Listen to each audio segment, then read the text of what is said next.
Bonjour, aujourd'hui je vous propose de voyager jusqu'en Afrique où on va peindre des springboks qui sont une sorte d'antilope. Donc le ciel, je l'ai fait, j'ai humidifié un petit peu le papier et j'ai mis du bleu de Prusse mais très très clair de manière à ce que le bleu du ciel ne soit pas trop présent par rapport à l'avant-plan, hein.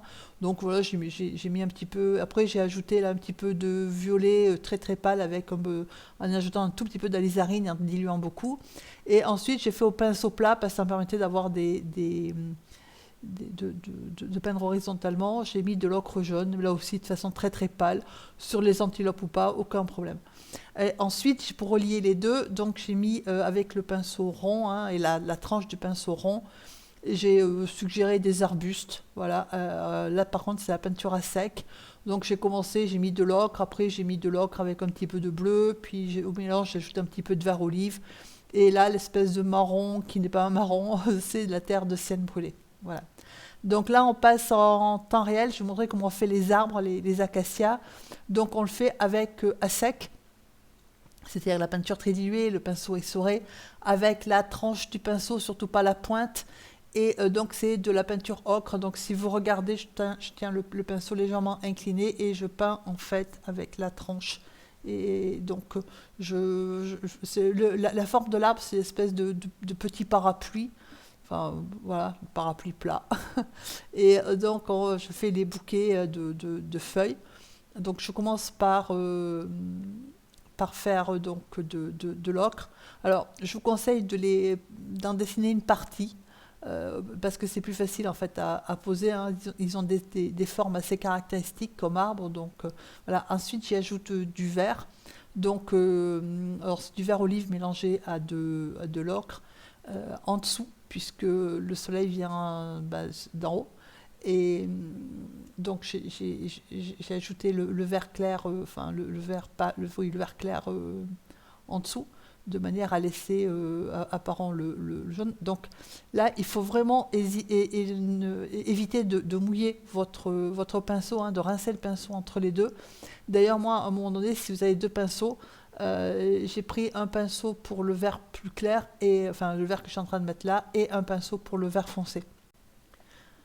Voilà. Alors, le vert foncé, en fait, je l'ai fait avec j'ai le mélange précédent, c'est-à-dire du vert olive mélangé à de l'ocre et avec un peu de bleu.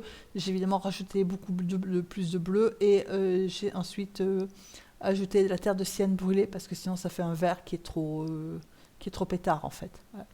Et par contre, j'ajoute même technique, hein. Donc il faut que le vert foncé morde un peu sur le vert plus clair.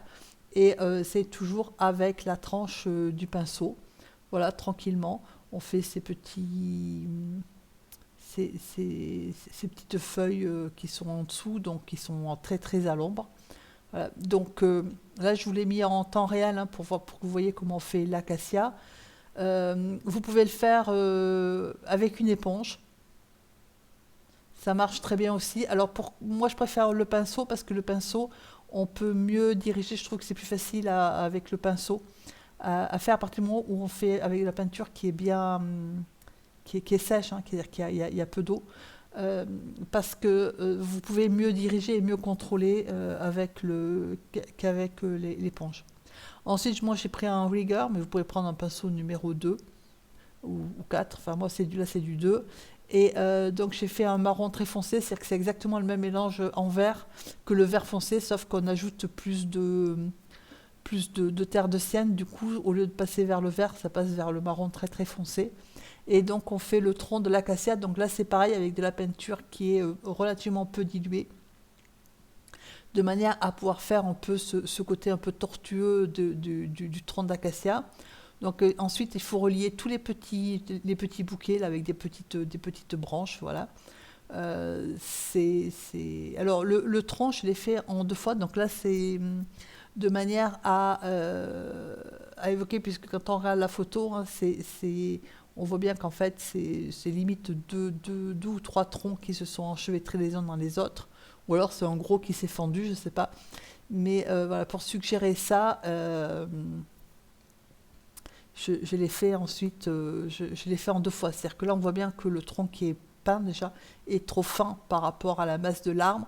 C'est parce que je vais faire le côté gauche quand j'aurai fini de raccorder mon feuillage, j'épaissirrai à gauche. J'aurais pu le faire épais du premier coup, mais l'acacia, il faut vraiment éviter de faire quelque chose un tronc trop droit, trop bien régulier, hein. C'est vraiment quelque chose qui est tortueux.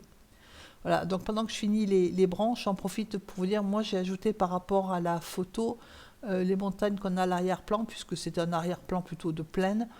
En fait, c'est la même couleur que pour le ciel, hein. J'ai ajouté un tout petit peu d'alizarine pour le foncer un tout petit peu.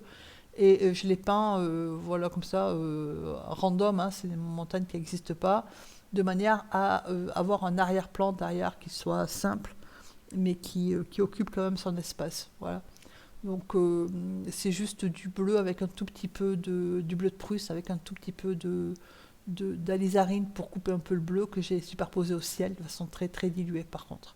Voilà, donc là voilà comment j'ai suggéré un arbre assez tortueux, hein, avec leur rigueur. Donc les autres acacias c'est pareil, hein, c'est la même technique, c'est pour ça que je vous en ai montré qu'un. Alors c'est vraiment ouais, une fois qu'on en a fait un et qu'on a vu comment ça se faisait, c'est pas hyper compliqué à faire. Euh, c'est juste, faut bien faire le plateau au niveau de la végétation. Ensuite, on va passer au springbok, c'est-à-dire à l'antilope. Alors, je commence par mettre de l'ocre jaune. Alors, si vous n'avez pas d'ocre jaune, la terre de sienne naturelle va très bien. Voilà, donc je commence par mettre. Alors, il faut faire attention parce que je me suis fait piéger au départ. C'est-à-dire qu'au niveau de la croupe, en fait, c'est blanc. Donc il faut penser à laisser, à stopper la couleur, en fait, hein, avant d'arriver à la croupe. Et au niveau des pattes, c'est pareil, c'est surtout le devant des pattes qui est couleur pelage, hein, le reste étant plutôt crème ou presque blanc.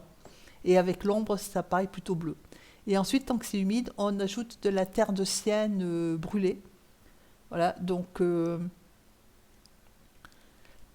manière, alors pas partout, pas de façon uniforme, hein, puisque c'est voilà. Et ensuite, avec le pinceau propre, on dilue et on étale. Alors moi, très honnêtement, je leur ai mis, comme j'avais mis une couche de peinture qui était très très très pâle en fait, hein. Alors surtout pour les pattes, parce que c'est pas évident à faire. J'y ai repassé, j'ai mis il y a au moins 2 passages dessus de couleurs, hein, de manière à foncer progressivement et à ne pas avoir des animaux qui soient tous de la même couleur. Voilà, et surtout pour ceux qui sont, enfin, qui se juxtaposent, il faut arriver à différencier les différents animaux. Voilà, donc alors ensuite tout ce qui est cornes et puis queue, et puis voilà là j'ai remis parce que j'ai trouvé que la couleur n'était pas forcément très jolie. Alors je sais pas parce que pourtant c'est la terre de sienne brûlée, donc habituellement c'est bien. Là je sais pas, enfin bon je pense que je sais pas, ou alors la palette, la couleur s'est fait contaminer sur la palette et je l'ai pas vue. Enfin bon, j'ai trouvé que c'était pas. Du coup, j'ai refait des passages. Donc, on peut, si vous faites pas trop de peinture trop épaisse, on peut refaire des passages et nuancer, mais mélanger les deux, hein, enfin, soit l'ocre, soit la terre de sienne naturelle, avec la terre de sienne brûlée, hein, de manière à avoir la couleur d'antilope qui vous plaît. Alors, donc, tout ce qui est cornes et puis les marques qu'ils ont sur le pelage, c'est la terre de sienne brûlée. Alors je suis passée au bleu d'outre-mer parce que la première marque, d'ailleurs, c'est pour ça que je ne vous ai pas marqué, hein, je ne vous l'ai pas montré la première sur l'animal que je suis en train de peindre là. Je l'ai fait avec du bleu de Prusse, sauf que le bleu de Prusse avec la terre de sienne brûlée, ça fait pas vraiment noir et ça fait une couleur qui tire plus vers, enfin qui va pas. Donc du coup, quand je fais ça, j'ai rectifié, hein, et j'ai ajouté du bleu d'outre-mer. Alors après, si vous n'avez pas de bleu de Prusse, c'est pas un souci, hein. Le ciel, c'est juste pour le ciel, vous faites voilà, un ciel comme d'un autre bleu. Il faut essayer de ne pas le faire trop foncé, trop bleu, hein, parce que déjà que vous avez la savane qui est quand même au niveau intensité de couleur, hein, qui est en niveau valeur qui est quand même haute. Il faut un contraste, hein, il faut un contraste lumière et couleur. Et si vous mettez un ciel trop foncé, les valeurs seront trop proches, ça fera trop chargé. Il faut vraiment le ciel là, il apporte la sensation d'espace en fait. Voilà. Donc après la marque là sur le flanc, je l'ai fait dans l'humide. Hein, je n'ai pas attendu que la terre de Sienne sèche, justement pour que ça s'intègre. Voilà. Donc là en fait ça se voit pas trop, mais c'est trop bleu. C'est pour ça que je suis. Alors si ça vous arrive. Alors pourquoi c'est trop bleu? Parce qu'en passant, j'ai pris avec le pinceau, j'ai pris du bleu et je l'ai pas vu et je l'ai vu quand c'était sur l'animal. Donc ça vous arrive, pas de panique, vous essuyez avec un essuie-tout, surtout vous n'amenez pas d'eau, vous essuyez avec le chiffon et vous repassez par-dessus. Voilà. Donc du coup j'ai refoncé un petit peu parce que moi je les voulais un petit peu plus foncés, hein, surtout que il ne faut pas les faire trop clairs. Après, ça dépend au niveau savane ce que vous allez faire. Parce que moi, j'ai fait un fond de savane qui est quand même qui est assez fourni. Du coup, pour que mes animaux se ressortent, il faut que je les fasse un peu foncer. Voilà, alors la deuxième piège, c'est le ventre. Hein, faut pas, voilà, il faut que ça soit clair. Et c'est vrai que moi, je suis plutôt raisonnée en termes de. Enfin, je n'ai pas trop fait attention non plus, mais en termes de biche, hein, donc c'est pas tout à fait la même façon de peindre. Alors sur le flanc, là, au niveau du ventre et puis sur la croupe, j'ai ajouté par endroits un petit peu de bleu très très dilué, de manière à suggérer l'ombre. De même que pour les pattes, hein, les pattes, c'est blanc crème. Sauf qu'avec l'ombre, en fait, j'ai laissé en blanc ou bien j'ai ajouté la terre de Sienne naturelle mélangée avec du bleu qui vous donne une espèce de couleur comme ça, là, un peu sale, et que j'ai voilà, que j'ai gardé pour suggérer. Donc là, c'est toujours en temps réel. Alors les pattes, c'est un problème, surtout quand on se trompe comme moi, puisque pourtant c'est dessiné. Hein. Mais voilà. Donc, alors j'ai souvent mis qu'un trait de manière à suggérer la finesse de leurs pattes, hein, et surtout qu'il y a une partie qui ne se voyait pas. Alors ensuite, j'ai au pinceau plat, mais vous pouvez le faire aussi au pinceau normal. Le pinceau plat, c'est commode parce que c'est facile pour faire des lignes, là, comme je fais, tac tac. Et puis quand je le relève, je suggère quelques herbes qui montent. Alors j'aurais pu utiliser, il y a des pinceaux, hein, qui sont taillés pour ça. Alors il y a deux sortes de pinceaux. Bon, il y a le pinceau éventail, mais lui qui vous fait des arcs de cercle. Ou bien il y a un autre pinceau où les poils sont taillés à différentes hauteurs. Je ne l'ai pas fait de manière à ce que vous puissiez aussi le faire si vous n'avez pas ces pinceaux-là. Ça se fait voilà, au pinceau rond. Donc après j'ai ajouté, hein, j'ai mis de l'ocre, j'ai ajouté un petit peu de vert, pas beaucoup parce que c'est quand même la savane donc c'est pas super vert. J'ai ajouté de la terre de Sienne brûlée, c'est ce que je suis en train de faire, voire de la terre de Sienne avec du bleu, ce qui vous donne du marron. Du coup j'ai refoncé encore mes Springboks, hein, on voit bien pourquoi, parce que sinon c'est trop proche de là. Alors au niveau des pattes, il faut prendre le temps de peindre entre les pattes et ensuite d'y rajouter un petit peu d'herbe, hein, de manière à ce que ça donne l'illusion de la savane.